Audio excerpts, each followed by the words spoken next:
Coming up in a moment, the greatest, deepest, most important question in life, and life is very short, and that is whether there's anything that comes afterwards. Now, this is unique scientific research you're about to hear, you're going to hear in a moment.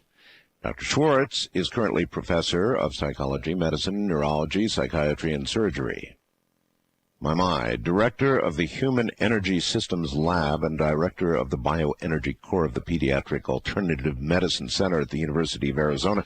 He served as senior research advisor to Dr. Andrew Wells' program in integrative medicine from 1998 to 2000. He received his PhD in psychology from Harvard in 71.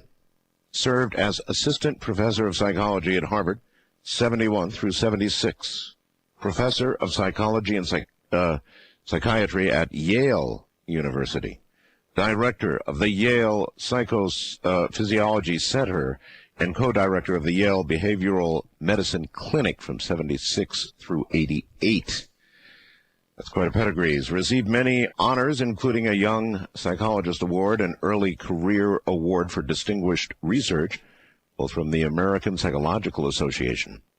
He has served as president of the Biofeedback Society of America and the Health Psychology Division of the American Psychological Association. He is a fellow of numerous societies, of course, as you might imagine, including the American Psychological Association, the American Physiological Society, the Academy of Behavioral Medicine, and the Society of Behavioral Medicine. He has co-edited 11 academic books, published more than 400 scientific papers, including 6 in the journal Science, and has co-authored The Living Energy Universe. In a moment, Dr. Gary Schwartz. And now, that is really some pedigree I just read for Dr. Schwartz. Welcome to the program, Doctor. It's a pleasure to be here. Thanks. Great to have you. Where are you, by the way? I'm in Tucson, Arizona. Tucson. Okay. Very good. I mean, with such a background as you have, I would think that the area of research that you have plunged into would be at best risky for you. Very, very, very risky. Harvard, Yale, all of that. You know, people have become in trouble at Harvard, as you know. John Mack got into a batch of trouble. And so, you know, with that kind of pedigree, how do you get into the kind of area that you're in? Well, very carefully.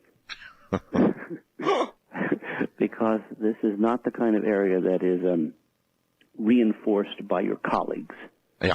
In fact, as I sometimes affectionately put it, now that our work has become extremely public, especially with the new publication of this book, The Afterlife Experiments, I say that some of my colleagues would prefer that I do this research somewhere else, preferably on another planet. On another planet. Yes. So, the truth is, of course, it's very controversial. In my case, I began doing this work partly accidentally from a scientific point of view and partly for personal reasons. What was the specific kind of work you were doing just prior to beginning this? Well, I was working in areas that bridged mind-body medicine, which is sort of mainstream, energy medicine, which of course is now bridging into the alternative medicine area, and a little bit of what you might call spiritual medicine, or the spirituality side of psychology and health. So, in a way, then, you were already slipping out of the mainstream a little bit anyway. Absolutely. In fact, when we had created this Human Energy Systems Laboratory, it was really going from my background actually in electrical engineering and taking it into contemporary science. In fact, we always talk about that I do work on using mainstream methods to address frontier questions. But addressing the question of life after life, of course, was way off the mark from where I had been before. Way off. It is, however, in my opinion, the biggest question that all of us have, period. I mean, that's it. It's the big one. What could be bigger than that? I mean, even aliens. I think the only question that's actually bigger than this one, which is actually going to be the topic of the next book that I'm writing, is the topic of whether there's some sort of design or plan to the universe, and whether or not we can see the future of the universe.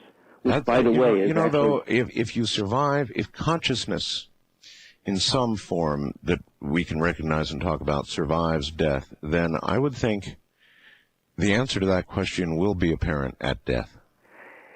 Yes. In fact, the research on the afterlife actually points us to the idea of something bigger than all of us, of course. So it really does take us there. But I think that for most people, the number one question is this the end? Is it ashes to ashes, dust to dust? Or is this really just part of the beginning, so to speak? All right. So in a quest to try and answer that question, you apparently began investigating psychics, right? People who claim they can speak to people on the other side, that sort of thing. Yes. What happened was that once I had, when I was a professor at Yale, come to the realization that contemporary physics didn't merely allow for the possibility of survival of consciousness, but actually seriously required it. That is, once you understand how physics works,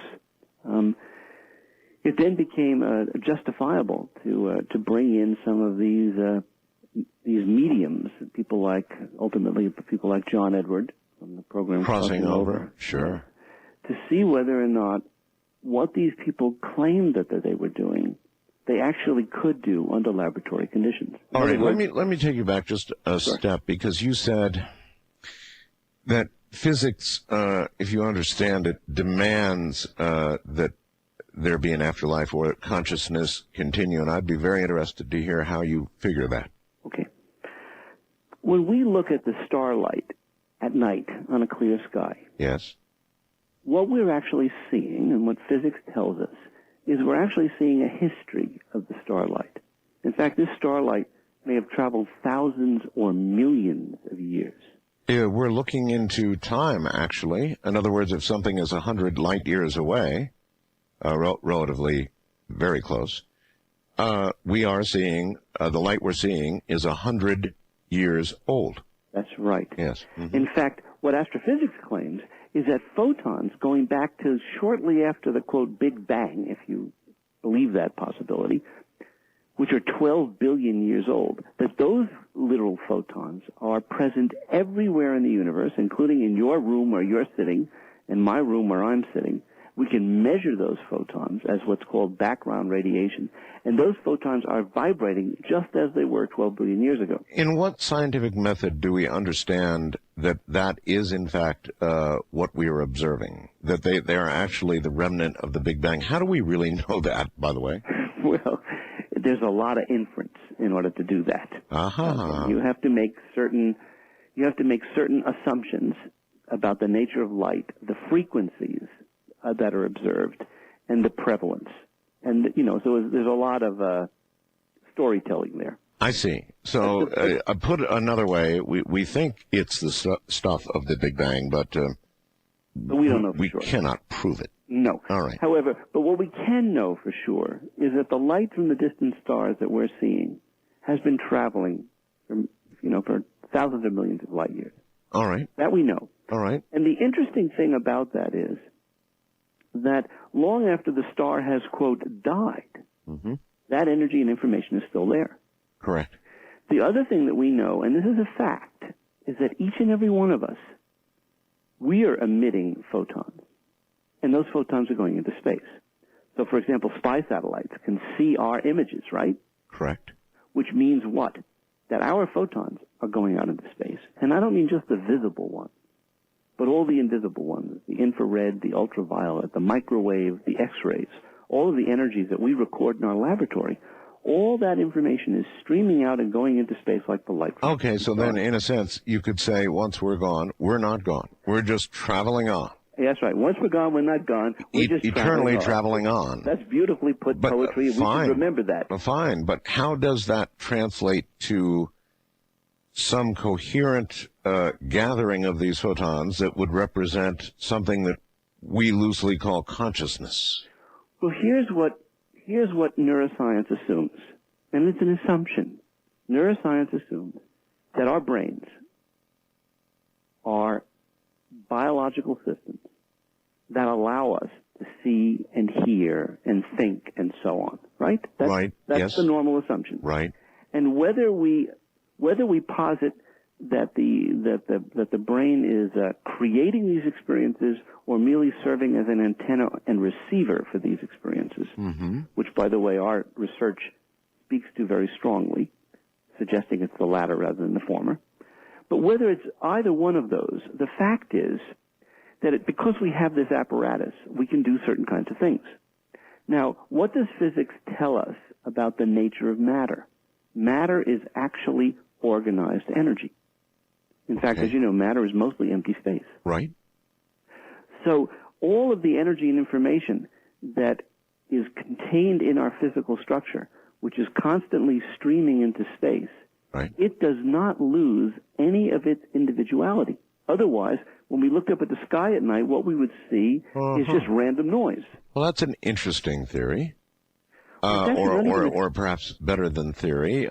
So it's a basic assumption of astrophysics. The organization of the matter that flows from us, which really is us, no matter how it's formed, you're saying, continues unabated. Oh, that's so interesting. And so that's the beginning basis, which says that if we just accept the basic tenets of astrophysics, and we combine it with neuroscience, I get it. We're forced to entertain the hypothesis that if consciousness is related to matter, and matter is energy, and energy continues, then our consciousness continues. You don't need to be a rocket scientist to come to that logical conclusion. It helps. You just have to be logical. It would help. Rocket scientists would understand this more easily. Well, we would like to think so.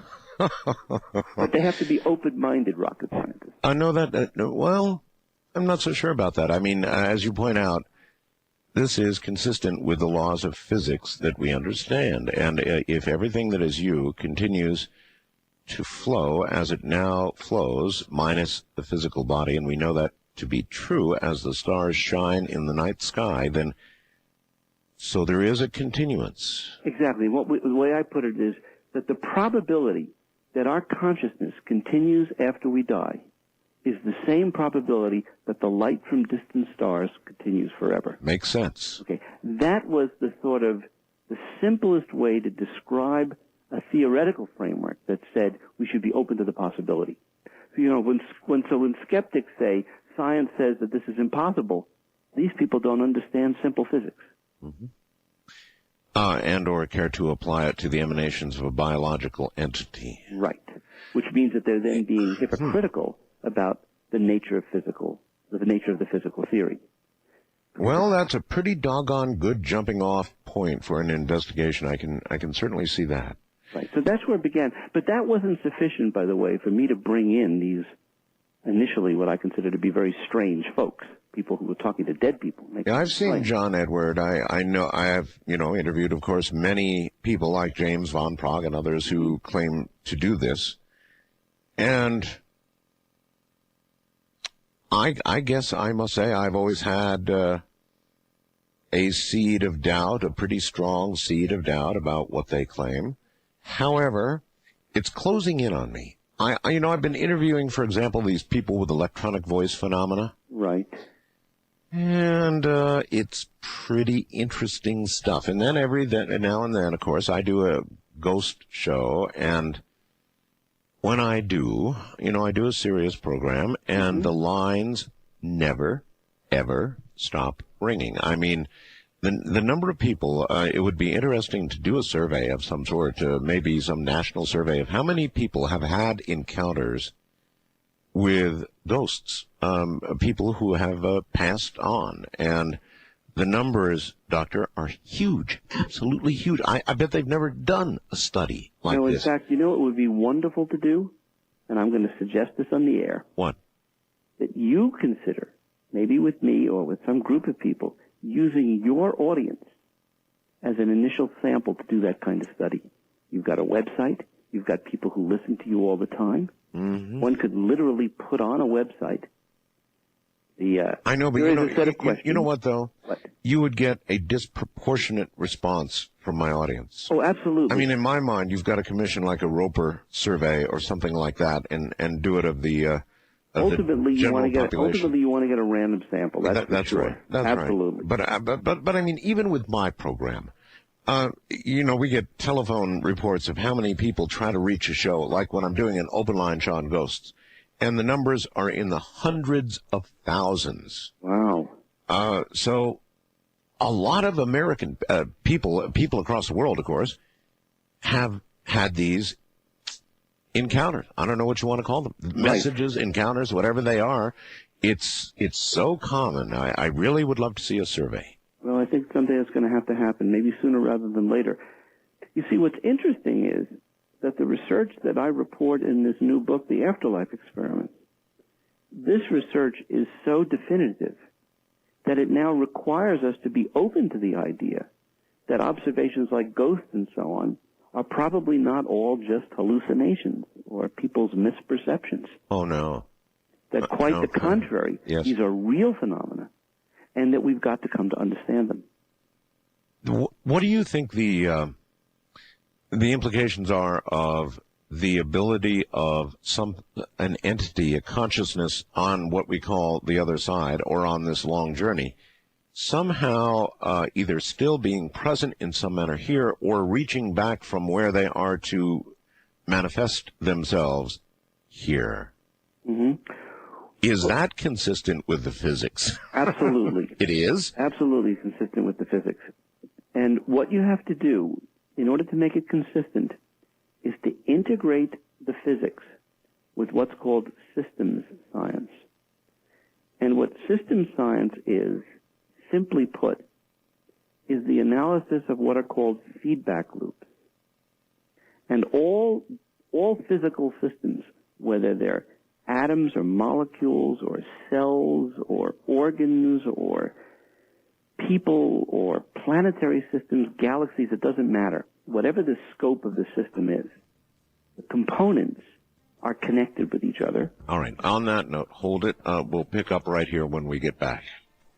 My guest is Dr. Gary Schwartz. Back now to Dr. Gary Schwartz. Dr. Schwartz, welcome back. We were talking about how this stream of what we are that is outgoing, and I can grasp that, and I think most people in the audience can. As Starlight continues, so do we, in some form, and some apparent coherent form, but the reaching back part of it that we were talking about, and somehow manifesting to a loved one, or even just getting a message across what I guess we can call the veil or whatever, it separates us, that is a little harder to understand. And in fact, let me tell my audience, I'm going to do a ghost-to-ghost show on Friday. I just decided in the last few minutes after talking about it, so I just called Keith. We're going to do a ghost-to-ghost program this Friday night, Saturday morning, and I'm telling you, Doctor, I could be on the air for 20 hours straight, and still the lines would be jammed with people, honest, sincere people, many of them like, firemen, policemen, all walks of life who have had experiences that they cannot even begin to explain, many including some proof, and, oh, God, it's incredible. So we'll do that Friday night, Saturday morning. In the meantime, how, again, let's hit it, can these things manifest in any way or even communicate? All right.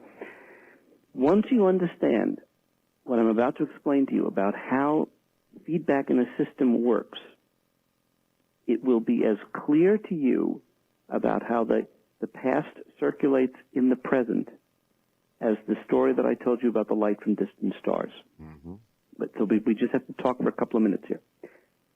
Any system involves two or more components, and they're joined, like hydrogen and oxygen come together and make water. Okay? Right. Now, what hydrogen does is it sends information and energy to oxygen, and oxygen sends energy and information back to hydrogen. And that circulates over and over. That's what's called a feedback loop. I talk to you, you talk to me, right. I talk to you, back and forth, back and forth, back and forth. Okay?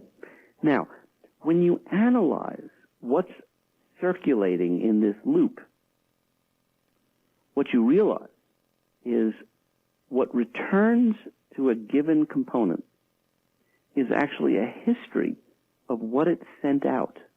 In other words, if I say to you hello, and you say hello back, right, what you're doing to me is you're sending back to me a response of what I sent to you. Correct. So what I'm actually doing is responding to a history of myself as perceived and revised by you. And the way to simply say this is that what goes around and stays around evolves around. What goes around and stays around evolves around. Because each time it goes through the loop, it picks up new information. And what's interesting about this analysis, by the way, is that what this says is that anything that is a system is constantly storing information and energy. And what we call intention or consciousness involves this memory process. And I call that systemic memory, meaning it's memory in the system. Now, once you understand that basic concept, by the way, that's how neuroscientists explain how neurons learn. You've heard of what's called a neural network. Yes, of course. Okay. The way that a neural network works is that the output of the neurons is fed back into the input. Yeah, it's feedback. That's it's called feedback. Sure, I and if you cut that feedback, you know what happens? The network won't learn. The feedback is critical for the system to learn, to grow, and to have intention. Gotcha. So once you understand that, that is a universal principle, because this feedback loop applies in everything from the micro to the macro. Now the question is, to what extent, when we die, do we lose those feedback loops? And the answer is, we don't lose those feedback loops any more than we lose any of our information and energy. All of that's preserved. So the very apparatus that allows for the internal coherence and organization, which allows for feedback processes to occur, is as real as the starlight from distant stars. And therefore, I can talk to you when I'm dead just like I talk to you when I'm alive. The only difference is I don't have the same concentration of energy because I've lost some of my matter. Right. So that's the logic of what leads us to realize that when we literally die, we don't lose the history of our neurons or the history of our ears or the history of our eyes. All that information is preserved as a system, a living energy system in the, quote, vacuum of space. That's the explanation. All right. When you investigated people like John Edward, sure. And Laurie Campbell, I guess, Susie Smith, so many of these mediums that you investigated, you haven't gotten around to some of them yet, but this would be enough. When you went to investigate them, how did you investigate them, and what were your findings? Okay. Well, the best way to explain this is to pick like a prototypic experiment. Because the first thing that you have to do with these mediums is you have to rule out any possibility that what they're doing is that they're engaged in fraud. Of course. You want to rule out fraud. Right. You also want to rule out what's called cold reading. Right. Which are these magic tricks, which we can talk about later. Sort By the way, sort of not really magic, but... It's not really magic. No, it's not real magic. It's pseudo-magic. Yeah. It's, illusions. And by the way, I've had training. I know how to be a fake medium. Okay, so how do you rule that out? How do you rule all of this out? Here's how you do it. I mean, first, fraud would be obviously information obtained ahead of time through some other means. Let's see, what else? There could be microphones. There could be all kinds of that obvious type fraud. Right. How do you check for that? Well, let me tell you how we did the experiment, and you'll see how it eliminates all of this. All righty. In in the Afterlife Experiments book, in what's called the Canyon Ranch experiments, because these experiments were literally conducted at Canyon Ranch. In fact, Canyon Ranch, which is a health resort in Tucson, actually helped fund the research. What we did is, imagine you've got a medium like John Edward. There were actually 3 of them in 3 different rooms, John Edward, Suzanne Northrup, and Laurie Campbell. But let's take John Edward. John Edward is in a room by himself, and he's facing a wall with his back to the door. He's facing a video camera and a backup tape recorder. Right. And behind him is a floor-to-ceiling screen. So even if he turned around, he couldn't see who was behind him. Okay. So the first thing we've done is we've eliminated any visual cues. He can't see. Right. So he doesn't know who's behind him. I now, as the experimenter with John, I bring in a given sitter. Now, a sitter is a person who wants to hear from their, deceased loved ones. If I may, when did John Edward agree to do this? Well, the first time he agreed, because he's been actually to Tucson for 4 different experiments. The very first one he agreed to in the winter of 1998, which was just before what was called the HBO special, Yes. Life After Life. Did you approach him? Did he approach you? How did it occur? How it occurred was that originally Lisa Jackson, who was the producer-director, she approached John Edward, and John Edward said no, he didn't want to participate in their show because he didn't trust them. Uh-huh. She then approached me and my laboratory and asked and was interested because she had heard that we were doing mediumship research. And she, of course, had access to John Edward, and I did not, because John didn't know me then. Sure. And John didn't trust scientists, of course. Sure. He didn't trust scientists, and he didn't trust the media. And when Lisa Jackson came out to visit with us, I proposed to Lisa that if she was really interested in science and the truth, what she should do is bring these mediums and pay to have these mediums, including John Edward, come to Tucson to take part in an experiment where we could actually test them in front of live cameras under controlled conditions. Well, I'm certainly impressed that he agreed to it. Well, he didn't initially agree. He didn't initially agree. No, but what ultimately was, he did anyway. What? Ultimately he did, Yeah, obviously. you know what happened anyway. was he insisted that he talked to me, and he grilled me for 2 to 3 hours. Well, I don't blame him. I don't blame him either. What I'm saying is, though, that to me it is impressive that he allowed himself to be tested in that manner. I mean, people like John Edward are very controversial, and I've seen a lot of stuff floating around the internet accusing him of this and that. Right. And that's true, of course, of most of the mediums. So that they would even allow themselves, ultimately, to be tested, I think, is really important and adds a great deal to what they claim they can do. Yeah, in fact, credibility-wise, in my eyes. Anyway. I completely agree with you. In fact, we have a slogan which says, if mediums are willing to stand up and be counted, scientists should be willing to stand up and count them. And count, yes. If they're willing to put their careers on the line, we should be willing to test them under the very best conditions possible. So I want to hear now about these tests. Okay. So I bring in a sitter. Now, these, by the way, are not just grieving parents, for example. These are research sitters. These people have been secretly selected because they're interested in research. They're trained how to score the data before they're ever brought into an experiment. Okay. And they're interested in finding out the truth. And by the way, these people have to score every single item from every single transcript, not just from their readings, but from everybody else's readings. They don't have to sit there and do that live. No. They can pick it apart later, right? Exactly. In fact, what they couldn't do it live because there's too much information occurring too quickly. Gotcha. Okay. Now, here's the critical part. Imagine for the moment that John Edward, or one of these mediums, had my phones tapped. Somehow they got the names of the sitters ahead of time. And they even got the information about these people ahead of time. Yes. What we did was we made it impossible for them to use it. And let me explain how. The first thing that we did was that the order of which sitter was going to be run at which time was not determined until a half hour before the experiment. Now, when you refer to a sitter, this is a person. A sitter is a subject who's going to be read by John. In other words, they're going to sit, and John is going to talk to their dead whatever. Yes. Okay. But here's the critical thing in this experiment. For the first 10 minutes, the sitter doesn't say a word, and John's not allowed to talk to them. They just sit there and stare at each other? Well, no, they can't stare at each other because John can't see them. Remember, there's a shield between them, and John's back is to them. Okay. So John can't see them. He can't talk to them.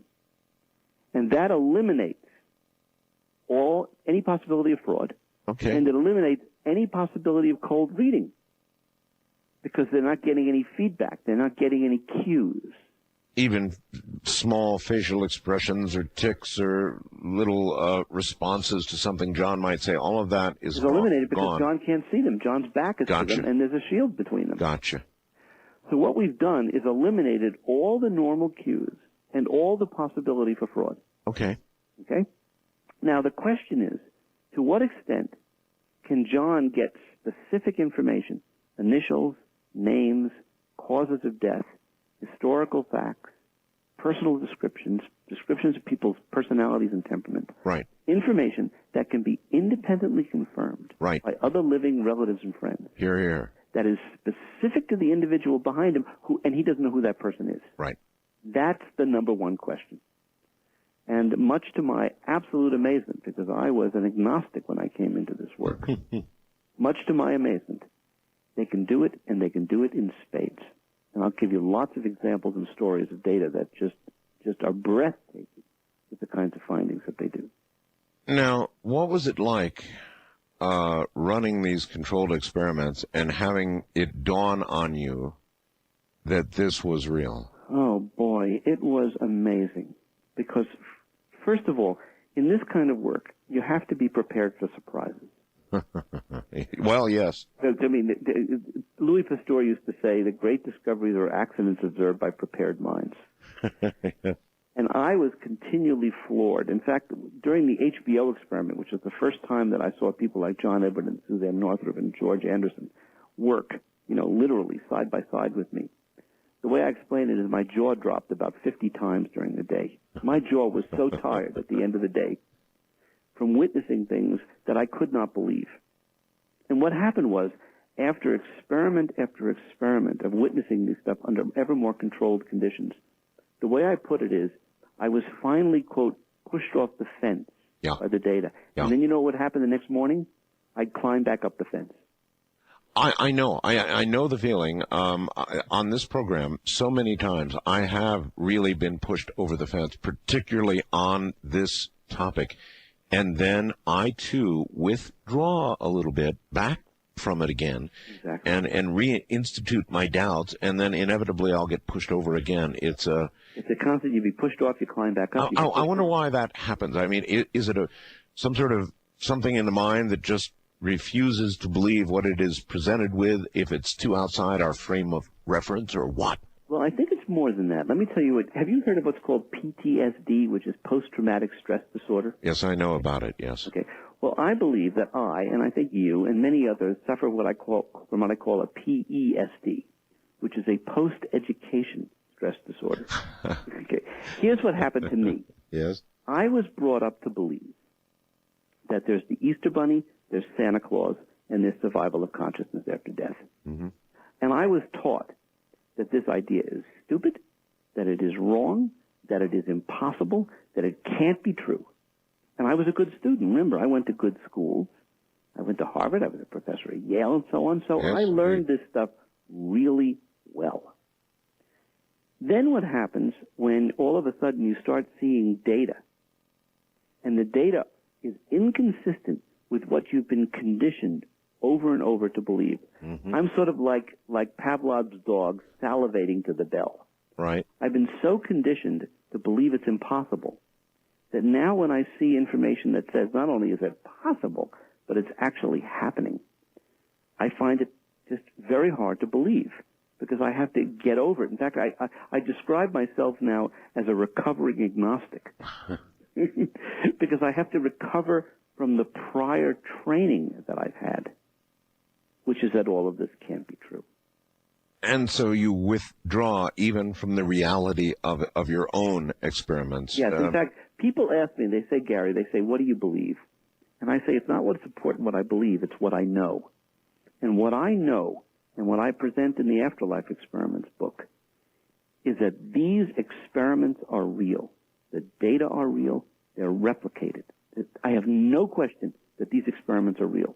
The problem is I still have a hard time believing them. even now, huh? Even now. And you know how I explain this to people? Do you remember September 11th? I'm sure you do. Yes. Well, many of us had the, and I call it a privilege, as horrible as it was, to witness 9/11 happening as it was occurring. And what millions and millions of people saw and said was they couldn't believe what they were seeing. Hold it right there, Doctor. Dr. Gary Schwartz is my guest, and what we're going to do when we get back, aside from follow this up, is to hear what it is that convinced Dr. Schwartz. I'm Art Bell. It certainly is. Good morning, everybody. Listen, let me say this one more time, all right? Our website is headed toward the 100th millionth hit. 100 million hits on the main page, and that's all we record. Now, of course, the minute I opened my big mouth, zillions of you started going up there, and Keith is writing a special little piece of software that will cause to pop up on the screen of the 100th millionth visitor a sort of a magic keyword and a very special message that I'm obviously not going to reveal right here. And maybe we'll get a winner, and maybe we won't. I mean, there are people, we understand, there are people out there who are going to just sit there and hit reload again and again and again, hoping to be the one. Well, the one possible fatal error in that strategy is that you will get the magic screen and you will hit reload and you will have missed it. So it may well be that nobody will become the magic person with the key word or the phrase or whatever it is that we put in there for you to tell us, so we know you are in fact the person who did it. Plus you ought to get a screenshot if you can get a camera if you happen to get it. So what we have done is turned off the counter until the software is in place, which could be a matter of hours or in the morning, whatever, and we'll turn the counter back on. And then maybe, if somebody's not twitchy-fingered out there, they will get the special 100th millionth message. We'll see. Dr. Gary Schwartz is my absolutely fascinating guest. He'll be right back. Well, all right. With respect first to the 9/11 disaster, Doctor, you say you experienced that as it occurred. In what sense? Well, I was awoken in the morning. Right. At 6:15 Tucson time. Right. Which was 8:15 New York time. And I was told that something horrible was happening and I should turn on the television. Right. Of course, I turned on the television, and I saw the first tower burning, and I couldn't believe it. And, of course, so I turned the channels to see whether there was some mistake, and virtually all the channels were showing this. And then I saw this second plane crashing into the building, and at this point I couldn't imagine that two planes in a short period of time could somehow crash into this building. Certainly not deliberately. It didn't make any sense to me. I then got out of bed. I went and I made some coffee. I went into another room and turned on the television set. I received another phone call. Mm-hmm. And while I was on this phone, and it's important about who this phone call was from, I'll tell you in a second. While I'm on the phone with this person, I see the first building collapsing. And I realize that for the first time in my life, I'm literally witnessing, as are millions of other people, thousands of people dying. Yes. Thousands of people are dying. Meanwhile, I know, because I have a book called The Afterlife Experiment that's about to be published, I know the significance of what this means in terms of the whole issue of survival of consciousness after death. And of course, I can't believe that this is happening. And yet, I knew it was true, but I couldn't believe it. Now, what was even more unbelievable for me personally were the conditions under which that I was witnessing this. You see, when I was woken up at 6:15 in the morning, I was actually awoken by a woman by the name of Joanne Rule, who's a research medium in Tucson. She works in my laboratory. And when I was on the phone and the first building collapsed, I had received a phone call from Lori Campbell, who's the chairperson of our mediumship committee. She was in California, and she was in tears because she was worried about whether or not John Edward, who was in that area typically at that time of the day, she was worried that maybe something had happened to him. Might have been there, yeah. So on top of everything else, I'm literally talking to a medium about another medium when thousands of people are dying. Maybe. And yet, I knew it was true. Maybe you could try and explain this. You know what they're doing at Princeton, right? Yes. The consciousness stuff. Yes. All the computers, the eggs scattered around the world reporting back to the computer at Princeton. Yes.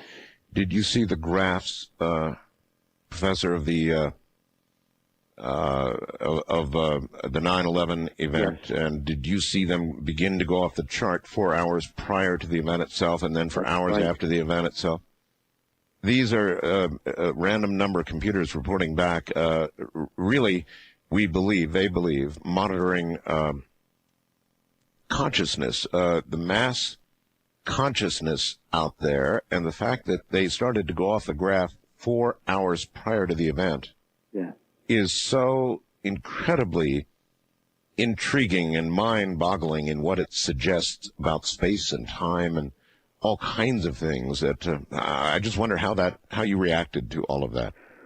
Well, one of the amazing discoveries that we report in the Afterlife Experiments book is that every now and then these mediums in the laboratory would literally see the future before it happened. We call them, you've heard the term precognitive dreams or precognitive experiences. Oh, yes. And these mediums, like John Edward and Lori Campbell and so on, they're not just mediums, they are typically, quote, psychic. They have other gifts. Mm-hmm. And we actually had documented cases of verified precognitive information where even they didn't know that it was precognitive. All they were doing was reporting the experience. They didn't know whether it was present or future. Mm-hmm. They were just experiencing it. So I was already seeing data in the laboratory that things about what's going to happen in the future can be known before they happen. Okay. Then I began doing research with a man called the Dream Detective from England, who for the past 13 years after a near-death experience, and by the way, he's an undercover policeman who had a near-death experience, mm-hmm.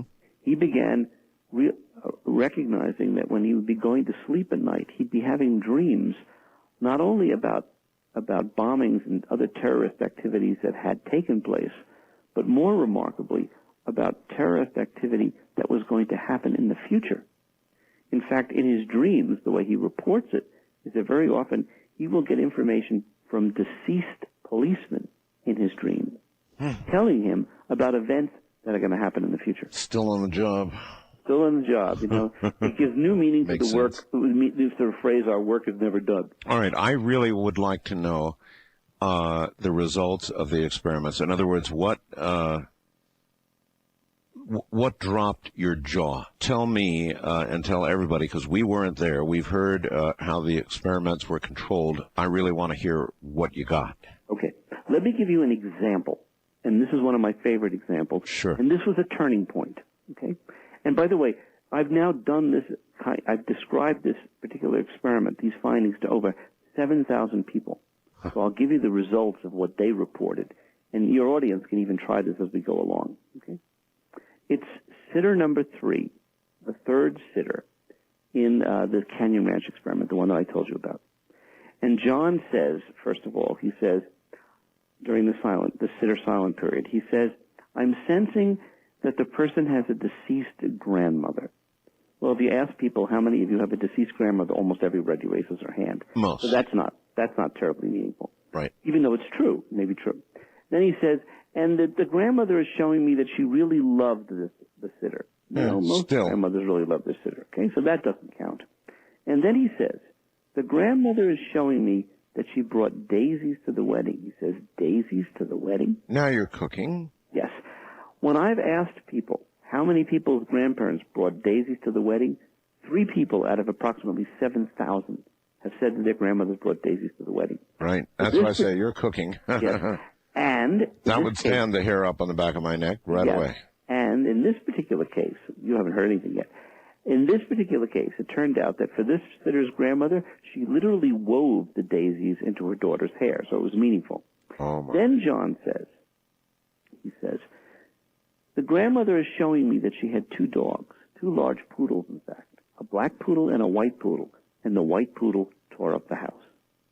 And now you ask, how many people had grandmothers that had 2 large dogs, 2 poodles, a black poodle and a white poodle, and the white poodle tore up the house? Yeah, right. Now the numbers are going off the chart. Now the numbers are going off the chart. And you're telling me the sitter, what did the sitter do during these responses? Are you telling me that... Are you telling me the sitter in this case, the subject, was on the other side of the screen and silent during all of this particular time that we're now talking about? Yes, this is all during Good Lord. Silent. Yes, this is the kind of information that you get during the sitter silent period. But let me give you the really interesting part, okay? I thought that was it. All right. No. This is now where we get to the part that was the convincing part. You see, John does this a lot. John and our other mediums, they will often get information. Yeah, but not under these kind of controlled... Even under these kind of controlled conditions in our laboratory, they can do this, okay? Let me tell you the surprise. For this particular sitter, he gets good 70-80% accurate, okay? I bring the sitter back to the sequestered area, right? Where they're hidden. And now I bring in sitter number 4. And John says, he says, I keep hearing the song on the good ship Lollipop. And then he goes, And then he says, I'm hearing Sabrina the Teenage Witch. And then he says to me, Gary, he said, did you bring a sitter in? And I said, yes. Remember, he couldn't tell. Right. He said, Gary, he said, I've got a problem. Remember, he could talk to me. I said, what's your problem, John? He said, I can't get anything for this sitter. I said, what do you mean you can't get anything for this sitter? If you can't get anything for this sitter, that's a 0. That means you're going to get nothing for this sitter, which lowers your average. Right. He said, I'm sorry, Gary. I said, what's the problem? He says to me, the previous sitter's grandmother is still here. And I said, excuse me? So I couldn't believe my ears. I'd never heard anything about this. He said, Gary, he said, mark my words.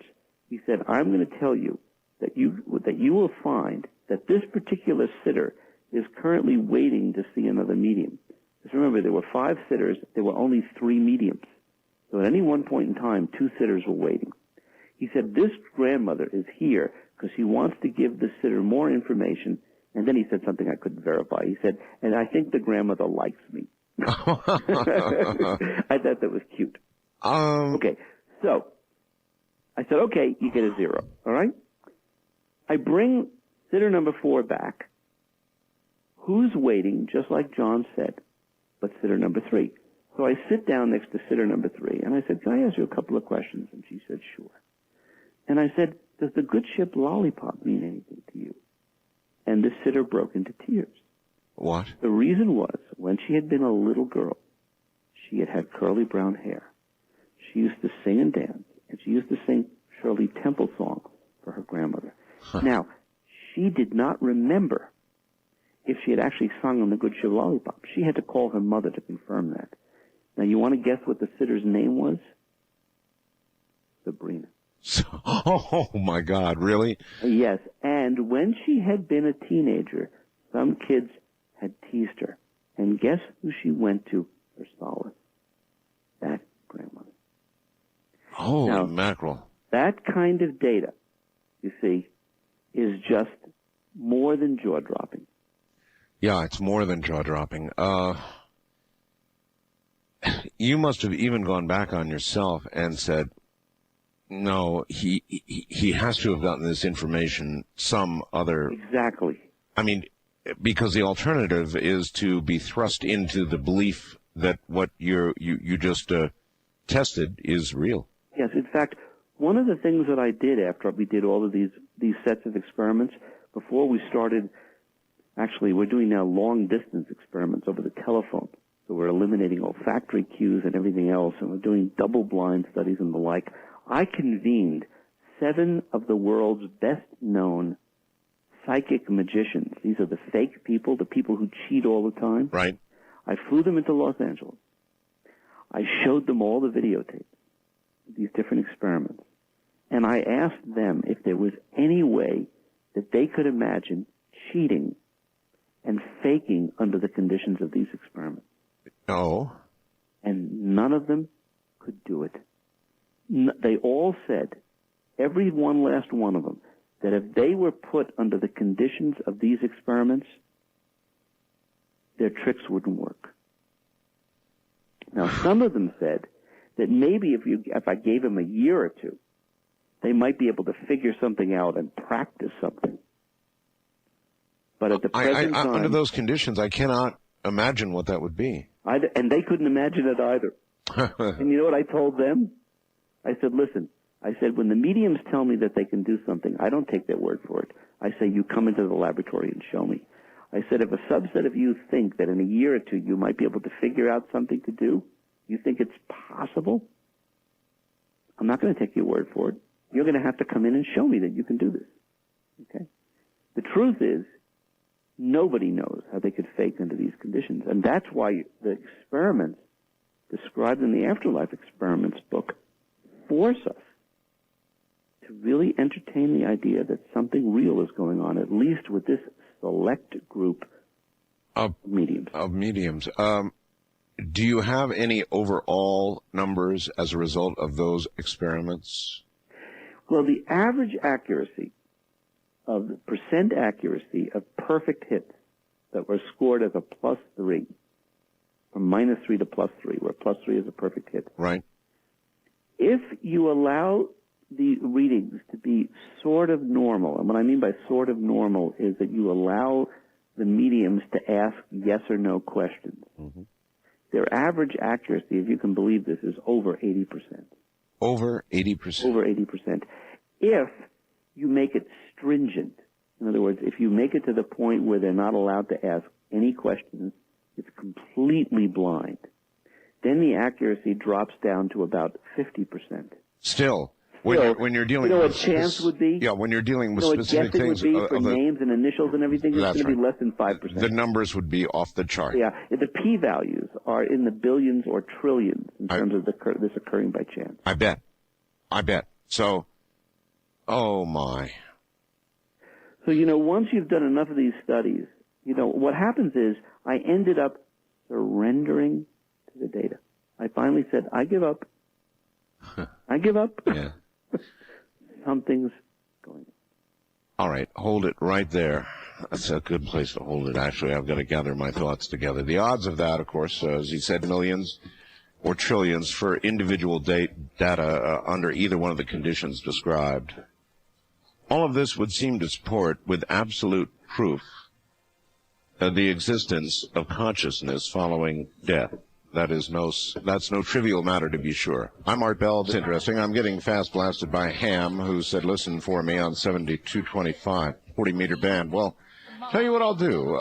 In about an hour and a half, when I get off the air, I'll fire up my rig on 7225 on the 40-meter band, lower sideband. And so if there's any hams out there, I think I'll do that. At this time of night, well, of course, 40 meters probably is pretty much coast to coast. So I'll do that. About an hour and a half, 7225 lower sideband. We've got Dr. Gary Schwartz here, who I think, if you're willing to believe what he just said about scientifically controlled experiments, has proven that there is consciousness, life after a death. That's exactly what he has proven. Now, I understand that sitting out there on the other side of the radio, you're probably trying to tear holes in it mentally one way or the other. I know that I am. I know that I fight evidence as strong as this. It's something that, for some reason, we discussed this a little earlier, you actually fight it. It's just, it's almost too hard to grasp, and yet I don't for one second doubt the legitimacy of his experiments, or the carefully controlled nature of his experiments. So that, taken into consideration with what he just said, proves life after death. And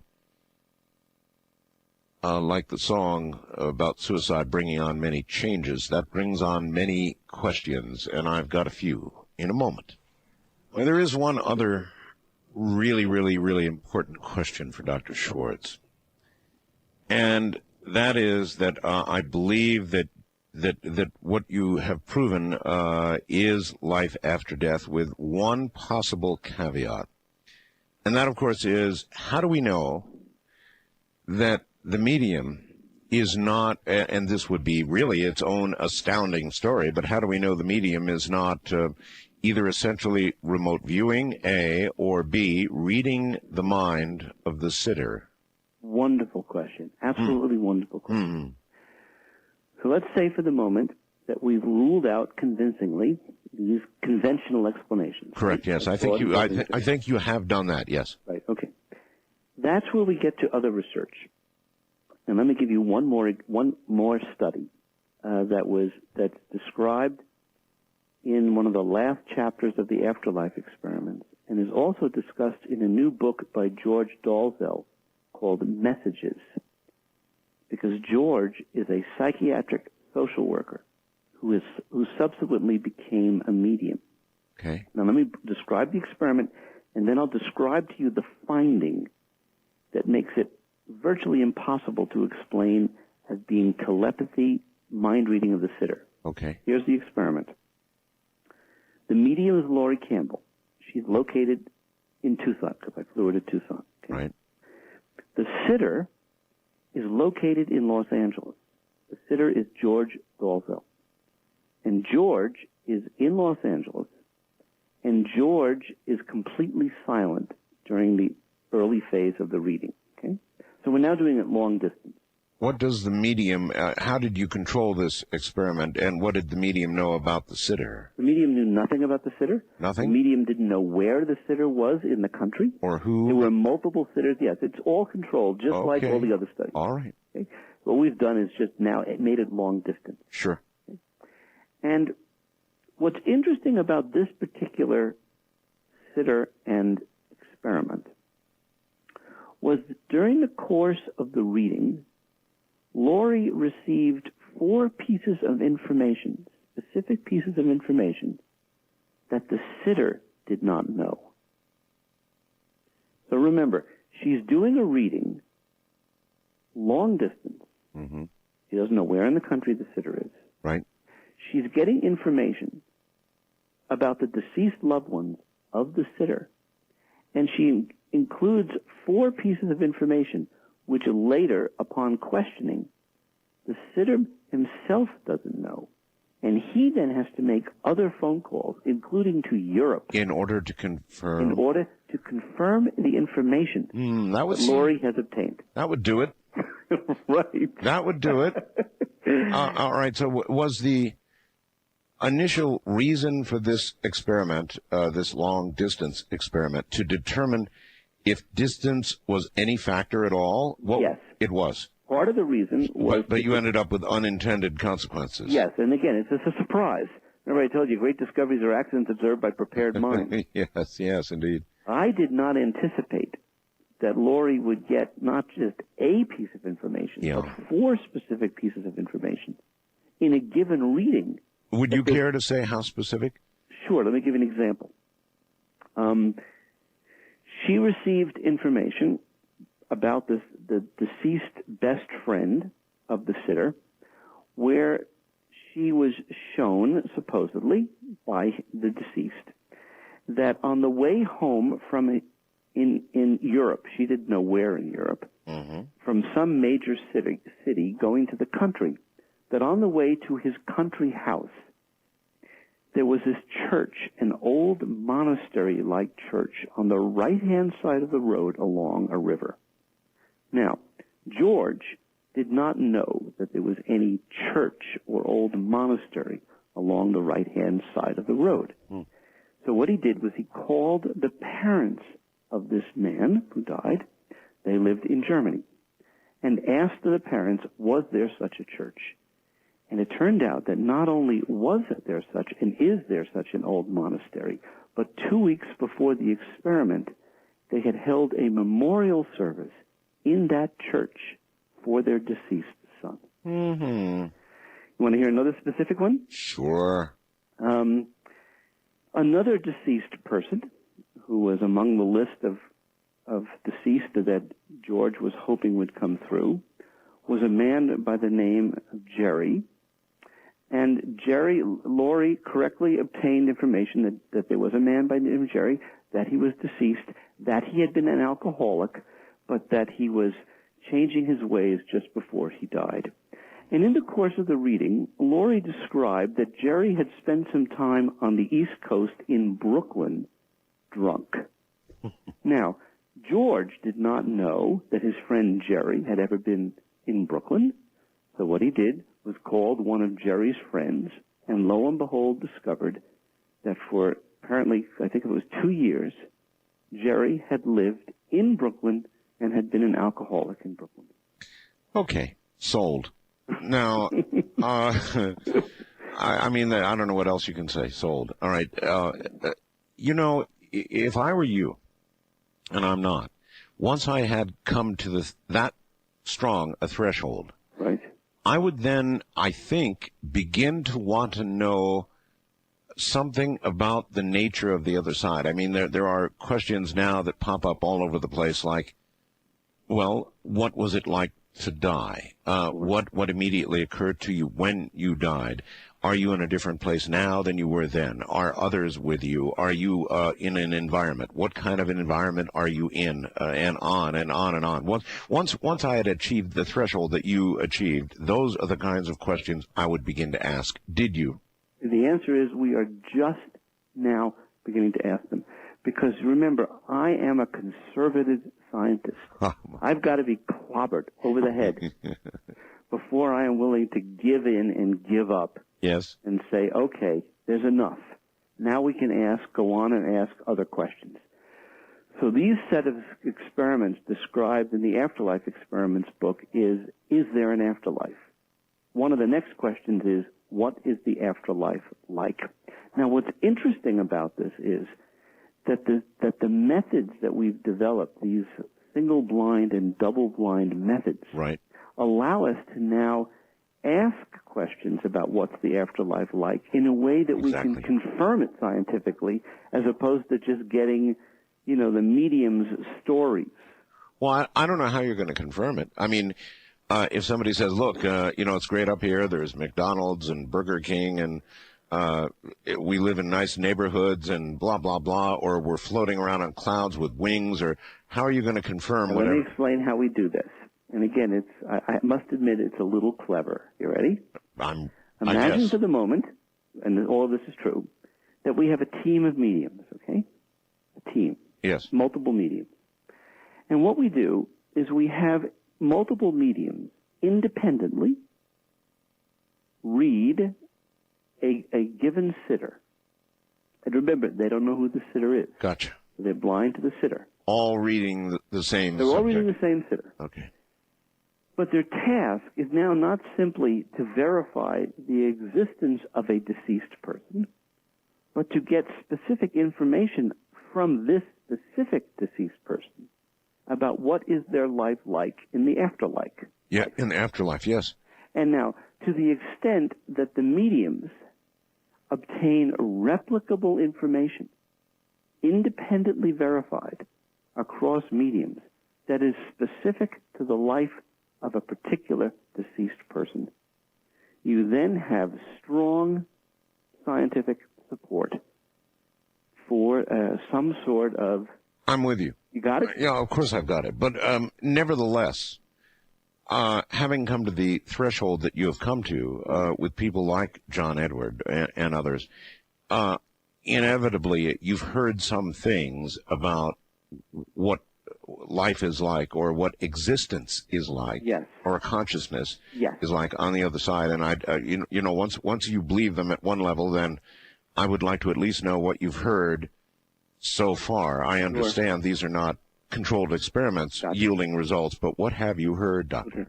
Well, let me tell you the most interesting detailed information that we've received. Yes. And let me tell you about the context of this particular deceased person, and then I'll give you some of that information. Okay. Last February 11th, a little over a year ago, Susie Smith died. Now, Susie Smith was a woman who, just before she died, she was almost 90 years old, she had published a total of 30 books in the field of parapsychology and survival of consciousness after death. In fact, her last book, called The Afterlife Codes, was published just shortly before she died, okay? Uh-huh. Now, Susie became my, so to speak, my adopted grandmother. She used to consider me her illegitimate grandson. She was a really lovely and very smart woman. And when she died, I began a scientific quest to see whether I could determine whether she was, if you would, still here. And in fact, I ended up publishing 2 scientific papers with a total of 5 different mediums, right, documenting the continued existence of Susie Smith. Now, here's where it gets interesting. Okay. A medium in St. Louis, Missouri, her name is Janet. She, who I, by the way, never met in person, I've only spoken to on the telephone. Janet started receiving communication from Susie Smith. And we began an experiment, an ongoing experiment, where 5 days a week, Monday through Friday, Janet contacts Susie, and then Janet sends me an email where Susie describes, first of all, what she has witnessed taking place in my life in the previous day. Oh. And also, she describes what she sees happening in the future in my life. All right, so then obviously the first important piece of information is they can see us. Yes. So the first thing we're able to verify over and over is that we can verify what Laurie Campbell and other mediums say, which is our loved ones are only a thought away. Okay? That's fact number 1. In fact, we're going to be working on a new book tentatively titled Messages from Susie that describes the whole series of the communications and controlled scientific experiments with Susie since she died. So the other side can see this side. Yes. That's number 1. Number 2, Susie has also now verified via Janet that she can see things in the future happening to me before they happen.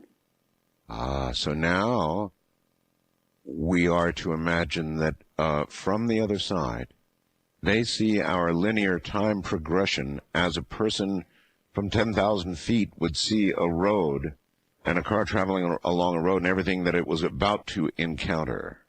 That's right. In fact, that's a very good metaphor. Thank you, Art. That's beautiful. That's a very good way of, trying to express what. Well, the guy down on the road obviously can only see to the horizon at 10,000 feet. You're going to be able to see what that car is going to get to in 20 miles, 40 miles. Exactly. It's a perfect example. I'm going to quote you on that. It's beautiful. Okay.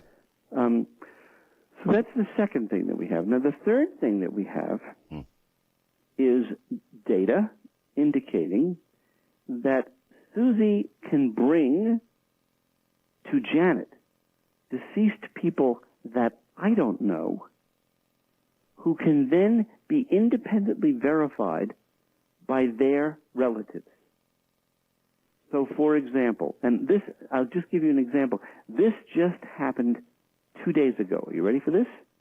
I mean, I'm not sure, it but happened 2 days ago. Not sure, but go ahead. Are you sitting down? Yes. You're lying down. No, I'm sitting. You're sitting down. Okay. I met a family, a physician and his wife, and they had some deceased relatives who, of course, I've never met and know virtually nothing about. Mm-hmm. When I met this family, because of their deep interest in this work, what I did was, in their presence, since they know about John Edward and are very interested in this research, I invited Susie to contact their deceased relatives and bring them to Janet in Missouri, St. Louis, Missouri. What I then told them was, and this was on Friday that I did this, on Monday morning, I emailed Janet and asked and told Janet that I had met a family who had some deceased loved ones, and that I had invited Susie to bring them to her. Janet was then to contact Susie and to ask Susie to then invite these people to come to Janet. Janet then received information from the deceased people and mailed this information to me. Now, of course, when it came to me, I had no idea whether any of it applied to the family or not, right? Right, of course. I then passed the email from Janet, from Susie, from these deceased people, on to the doctor. And? This doctor went through the material, and he emailed me back literally. I got on email a half hour before your show was to begin, and lo and behold, there was his email. And his email started off with a title that said something to the effect that Janet and Susie were more accurate than his tax accountant.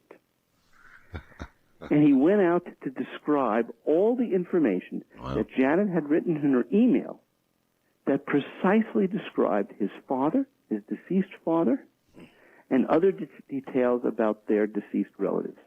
And I would say that the accuracy, if I was scoring it from what he described, was probably close to 90%. Holy smokes. So what this also says is that people can meet each other in the afterlife. Apparently.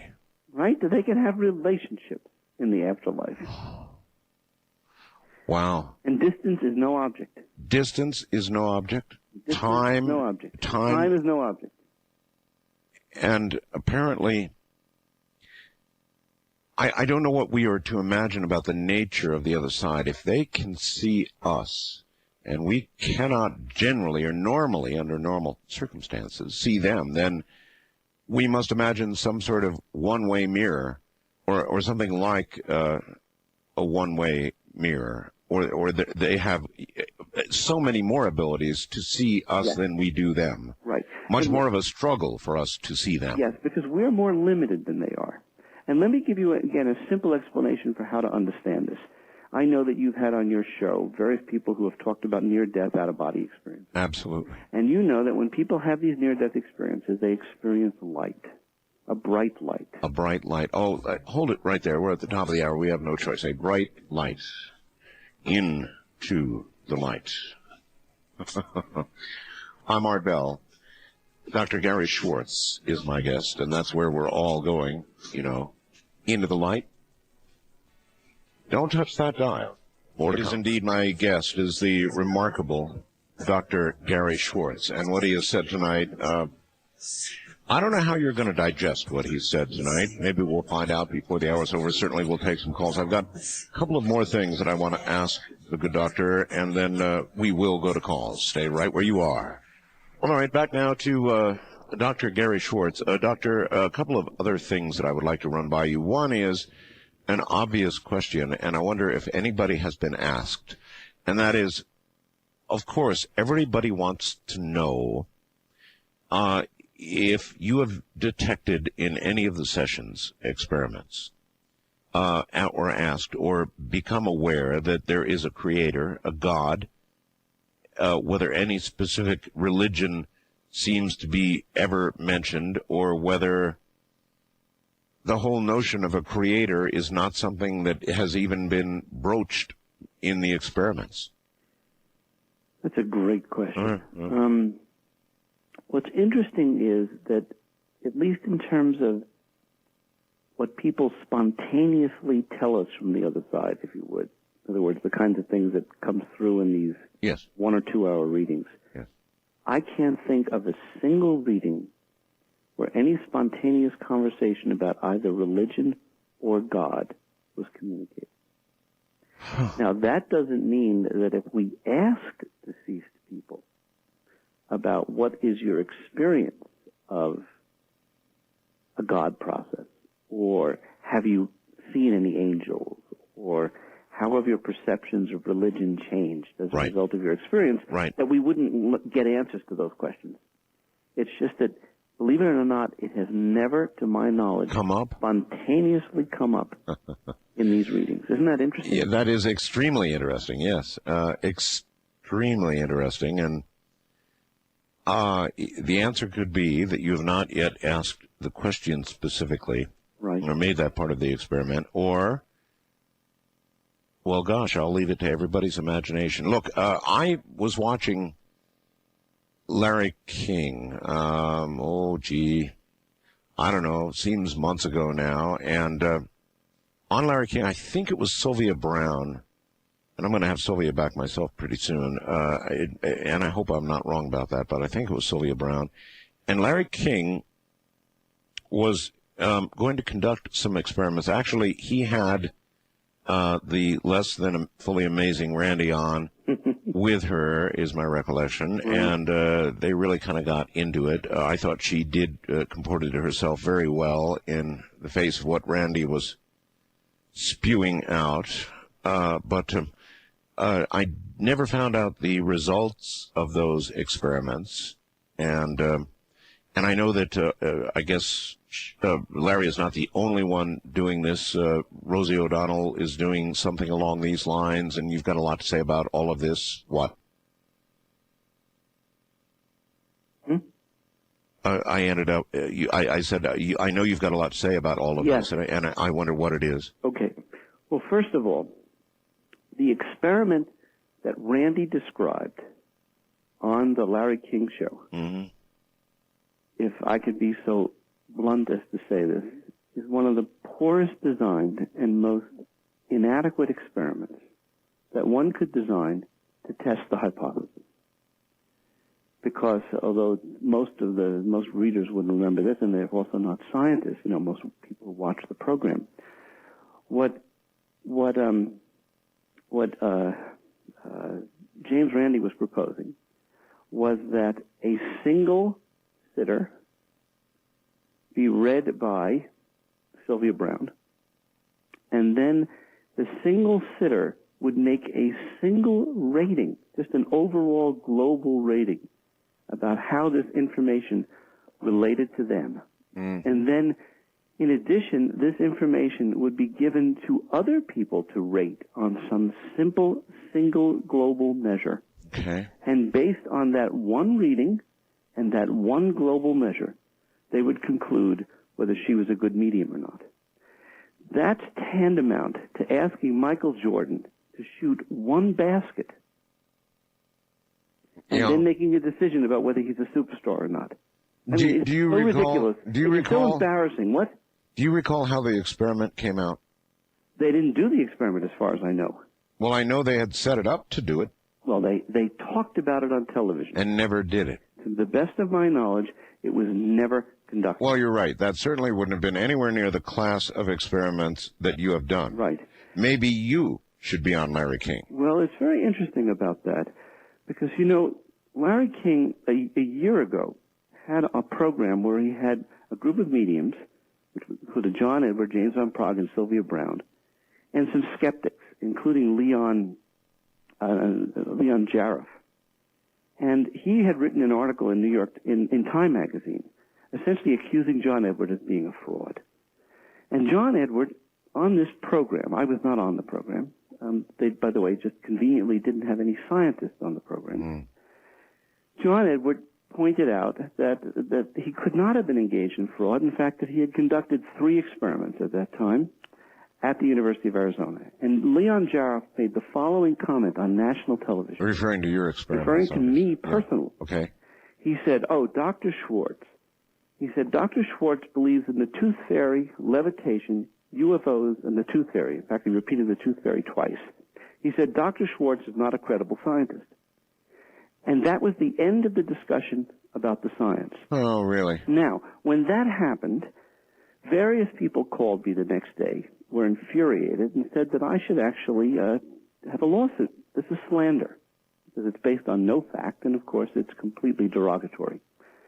But since I'm not a litigious person, I didn't do anything, okay? No, and you're probably a public person, too, just the way they are, so. Exactly. Now, listen to this. 2 weeks ago, on Saturday night, on Larry King, he had on Dr. Phil, who is a person who apparently is on Oprah every Tuesday. And they were talking about the afterlife. And Dr. Phil made a comment essentially saying that he believed in the afterlife, but there was no scientific evidence addressing the question, and not that even that it was unclear whether science could be done. And Larry King agreed. Okay. Now the interesting thing was, however, Larry King had been sent a copy of the Afterlife Experiments book by the publisher, Pocket Books, which is a division of Simon & Schuster, inviting him to have a discussion on this latest science on his television program. Yes. He had declined Why? to have the science discussed on his show. Why? Well, it's unclear, but yet he was actually saying that there was no science. Larry is a pretty good guy. I've been on his program. I spent a whole hour on his program, and he's a pretty genuine guy. He may have never even seen the book for all you know. It's very possible. So here's what happened. More than possible. Right, it's very possible. So when I learned about this, what I suggested to the publisher was that what they should do is send a copy of the book to Dr. Phil, and also to recontact Larry King's producers to inform him that Larry King is actually presenting false information to the public about this whole area, and that he should have the Afterlife Experiments book discussed on his show. And Larry King, again, producers, declined. Yeah, well, that's his, let me tell you, that's his producers. Larry is very well insulated by his producers. I can tell you that right now. Is that right? Oh, that is right, yes. And it's in all likelihood, Larry has never seen the book. And what I would suggest is that, believe me, plenty of my listeners will write to Larry and suggest that he pursue this line, because obviously this is the scientific line, despite the statement you made a little while ago about whoever it was who slammed you. I wouldn't worry about that. I think that Larry is a very reasonable person, and if he understands the significance of your research and how carefully it was done compared to what he tried to do, sure, he would have you on. I believe that. I think that you're right. And by the way, I hope that your listenership, which really cares about the truth about all this work, that they will write to Larry King, or they'll call Larry King. And what they'll do is they'll say, look, this book has appeared. This research exists. It deserves to be discussed. And it's seriously debated. And it's real. It's real. Research, yes. This is real. This is not vaporware. All right, well, that will happen. So everybody out there who's got a way to write to Larry King and urge him to get some real science on his show, this kind of science. I think it's important for the American people to understand your research, to actually hear, as you have described on this program. Now, of course, on television you have smaller, even with Larry King, who's got a pretty good long-form TV show as they go, you've got an hour minus breaks. That's not a lot of time, assuming he has you on for the entire hour. And it's hard to make your case as succinctly as you've been able to make it here tonight, but I'm sure with a little practice you could compact it and probably get... I can give 10-minute radio shows, which I do regularly. Can you? Oh, absolutely. I can give 3 hours, I can give 5 minutes. Depends upon what the environment allows. But obviously, the credibility rises greatly as you have more time to actually explain, of course, the details of all this. Some of them have to be in there. It's right. And that important. What's a tremendous, for me, a privilege is that you actually take the time to not only ask the questions and to really listen to the answers and then come to your own conclusion about the data. And that's very reassuring, actually, for your listenership and for the public at large. Well, it's the only way I know to do it. Anyway, this is extremely significant. It deserves large national publicity. What do you think? This is sort of a social question. What do you think the effect would be on on us socially if the country suddenly embraced the hard science of life after death? I mean, if there appeared to be incontrovertible evidence, and you get, in my estimation, real close to that, incontrovertible evidence there's life after death, how would that affect society? Well, that is a profound question, of course. It is, and yes. in the Afterlife Experiments book, I have a chapter called How Would Our Lives Change? Oh, really? Yes, and it's a whole chapter devoted to this. And the bottom line, and I'll give you some specific examples, the bottom line is that every aspect of life, from science, education, religion, politics, personal lives, will be touched, directly or indirectly, by this shift in consciousness and awareness. Let me give you some simple examples. Let's take our personal lives. Sure. If we knew as an incontrovertible fact that physical death was not the end of our life, and that in fact our life was much longer than that, we would then be able to reevaluate what's most important in our lives. And by the way, therefore, seriously consider, putting more time into our personal relationships, into our families, into our children, into taking care of the planet, into doing good and responsible things on the earth. It would affect our thoughts about war. It would affect our thoughts Killing. about war, about global peace, and so on. Give you another example. Take the legal system. Yes, if we please. knew, for example, that life continued, you could ask a question, well, gee, let's say a person's been murdered, should they be allowed to testify at their own trial after they've died? Yeah. Using mediums? Should they be allowed to speak to the question of the kind of punishment that the perpetrator should do? How do we conceive of the death penalty once the death penalty is not actually ending life? Or consider the fact that you're deceased and your children are squabbling over the will. Right. Do you have a right to revise your will and make sure that it's after death? After death? What happens, for example, if you come up with an idea in Well, the I don't afterlife? care how good the evidence gets. We're a long way from that one. We're a long way. They won't even let lie detector results in. Of course. But you see, what we have to do is once we entertain this hypothesis seriously, then we have to again we have to look to the future. Remember, when the Wright brothers were first trying to get their plane off the ground, we had to look to the future, right? About how far airplanes would come. Actually, now this is kind of interesting, Doctor, but the truth of the matter is, after the Wright brothers flew, a majority of the nation still refused to believe they had done it. That's right. No, that's the truth. Despite the evidence, and there was tons of evidence, people didn't believe it. Right. And I think that's exactly what's happening in spades with this research with mediumship, even though people like John Edward do this thing on television all the time. And of course, what people think is that he must be cheating. By the way, John Edward came to the University of Arizona a few weeks ago, and we did a controlled experiment. And partly it was my own personal, suggestion to John, and it was partly his own conviction that I wanted to actually see whether or not what he does on television, the whole group of process could be brought into the laboratory. And we did an experiment with almost 300 people under blind conditions with curtains and complete secrecy in the whole 9 yards. And much to my absolute amazement, everything that you see John do on television, we were able to replicate. Under the controlled conditions. I made a sort of a weak attempt to contact John Edward, thinking I would like to interview him. I did that, about a year ago or so, and didn't really follow up. But if you have an avenue to John Edward, I do. Would you please tell him that I indeed would like to interview him? Sure. Particularly after hearing all you have had to say tonight.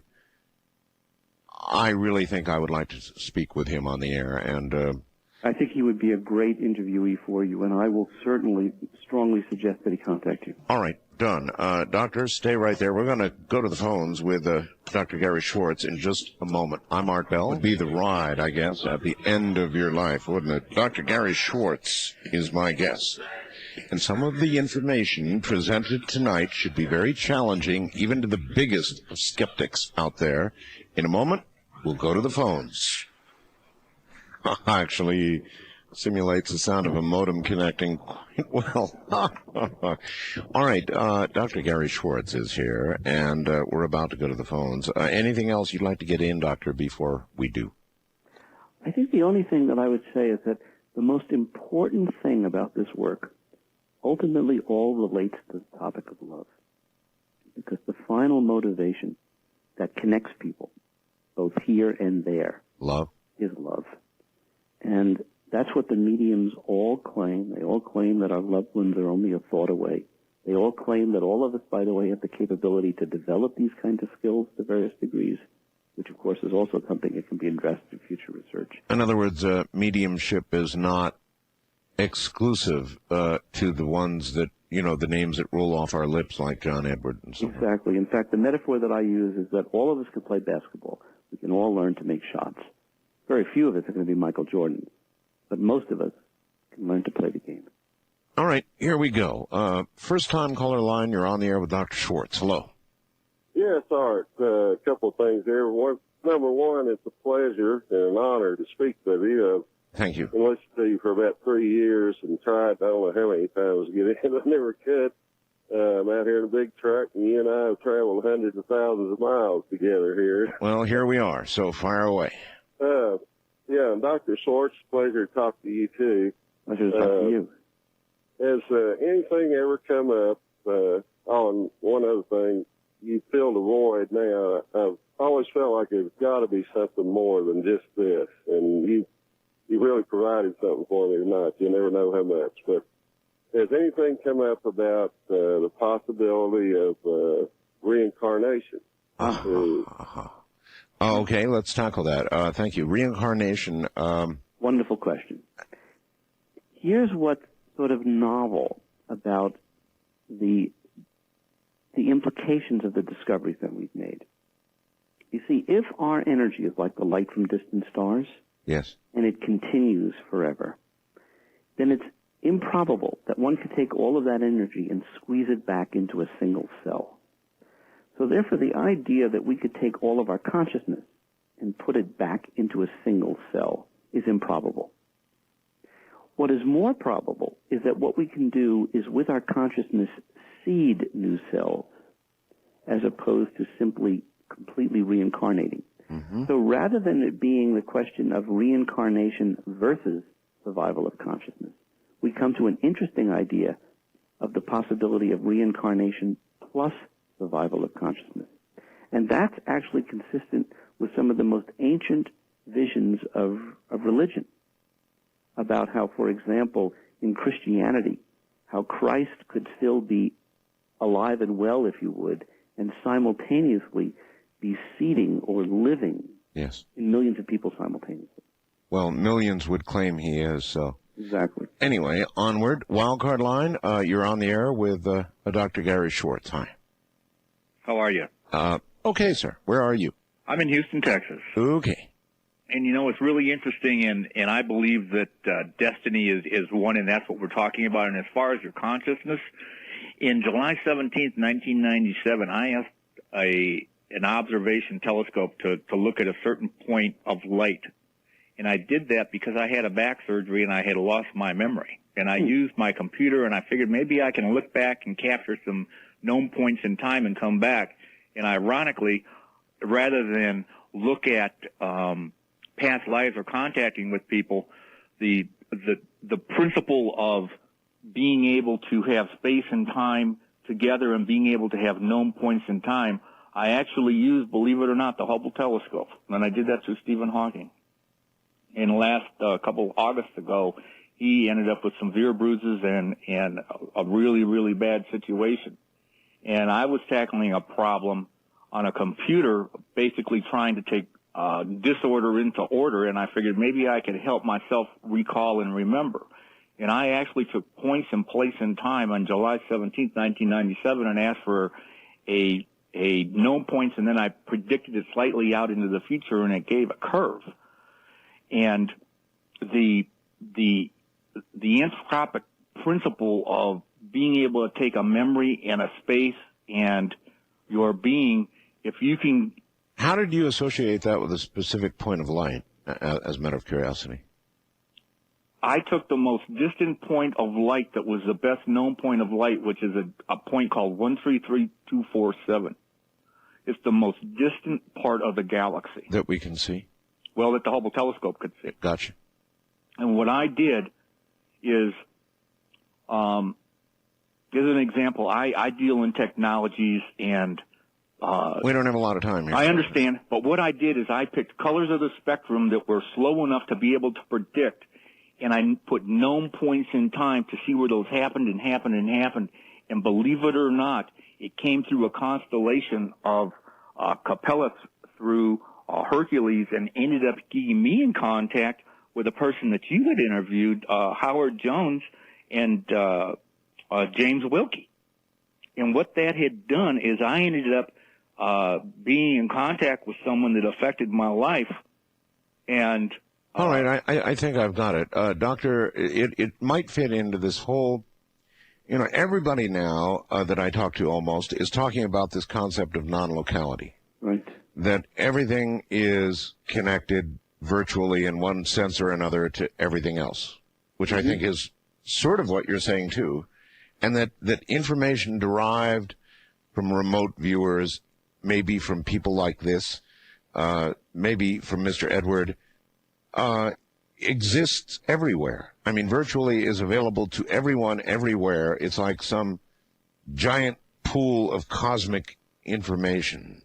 Absolutely. The only interesting wrinkle that the Afterlife Experiments book proposes is that if the universe is literally filled with conscious beings, some of whom may have lived on the Earth and other planets, then phenomena like precognition, and phenomena like remote viewing, and phenomena like healing may actually involve some sort of, if you would, spirit-assisted capabilities. So the whole issue of genius, or the whole issue of people who are the Mozarts of the world. The Hawkings, yeah. Yeah, and the Hawkings, that they may actually be receiving information from deceased individuals who have come before us. Huh. In any of your experiments, or in any of your discussions with mediums, have you received any information that any of them have contacted what they believe to be a non-human entity? Or one that was never human? Yes. Yeah, that was yes? The answer is yes. I mean, what's very interesting is when you talk to mediums about their conscious experience, many of them, for example, believe that they are receiving communication either from, for example, from angels who have never lived on the Earth, or from, quote, ETs, or, beings from other planets. And, of course, that work is even more controversial in some respects than survival of consciousness per se. And one of the things that science can address in the future are things like what we call the angel hypothesis, or, for example, the guide hypothesis, or, for example, the extraterrestrial hypotheses. All of these questions can be addressed in future research. All right. East of the Rockies, you're on the air with Dr. Gary Schwartz. Hello. Hello. Hello. Dr. Schwartz. Yes, and to some extent you, Art, also. Yes. I've got this story that I haven't discussed in 20 years, and I had an experience with a ghost. Yeah? I was in Germany on my honeymoon. My wife and I were traveling all over, and we spent about a week there. Well, we went to visit Neuschwanstein, and that's located in Schwangau. Around evening time, so the way we traveled, we didn't have any prearranged reservations, so we just picked places wherever we went. And somebody steered me to this place that they said was being remodeled, and it hadn't been used since World War II, and it was a former barracks. Mm-hmm. Well, we went in there and tried it. It looked clean and brand new, and they were still painting, in fact, and we were their first guest. They really didn't know what to do with us, actually, and they didn't know whether to turn us away or not, but we had no place to stay, so they gave us a finished room down the hall. And it was way the heck down, and if it was a barracks, it was kind of a shotgun-like arrangement. Well, we were way down in the middle of it. And when we got in our room, it started storming, and I said, this is kind of spooky being in this barracks here. And my wife and I were sitting in bed, and lo and behold, the shutters outside started to clatter, and we had lightning and all this kind of stuff. Well, then I heard something, and my wife heard it too. It was the sound of hobnailed boots marching in unison down the hall. And, they just went past us in the hall. I said, look, her name's Patty. I said, Patty, look, don't go to sleep. I said, normally I don't get scared by things like this, but I said, I'm scared, but as it is with my wife, she goes to sleep regularly at 10 o'clock regardless and fell asleep. Well, there I was. And so finally I tossed around and I finally got to sleep. Well, about 2 o'clock in the morning, and this has never happened to me before, I just shot bolt upright in bed. I had no reason to. I had no dream or anything like that. All of a sudden my eyes were wide open. I sat straight up in bed. And? At the foot of the bed was a glowing orb. I mean, that thing had to be at least 4 feet tall. Wow. It wasn't a white light. It was sort of a yellowy white light, It was, and I knew it was a man. I couldn't speak. I was so scared. I looked at that thing, and I couldn't even get words to come out of my mouth. I couldn't move my left arm to wake my wife up. Wow. And finally, I managed to push her, and wake her up. I turned around and looked at her. When I looked back, the thing was gone. Now, I don't believe in ghosts. I still don't believe in them. I'm a Christian Scientist, okay? If you know anything about that, you know that we just don't give credence to that. But I'm telling you, I saw this thing. Yeah. Well, I certainly appreciate the story, sir. Now, lots of people have been recently telling stories about these manifestations of these orbs, these balls of energy or light or whatever they are, and I'm sure you've heard many similar stories. Absolutely. In fact, we were talking about this earlier, and let me give you the explanation for this. We normally assume that because when the sun goes down, it looks dark. We normally assume that in the absence of sunlight, there is no light. That's right. But what we forget is that our eyes only see a narrow spectrum of light. So, for example, we don't see infrared and we don't see ultraviolet. If we could see infrared and ultraviolet, we would discover that it's never dark. In fact, the universe is much brighter than what we see with our eyes. So what happens theoretically when we die is that we're no longer constrained by our eye. And that's the reason why we can see ever brighter light. Well, And I've talked to a lot of experimenters, sorry to interrupt, who have been using night vision equipment, which depends on the infrared. Right. And they have been seeing things they absolutely cannot account for. I've heard some remarkable, just absolutely remarkable stories about things seen with this equipment. Now, that simply extends our vision into the infrared, and it doesn't begin to go into the other spectrums. Exactly.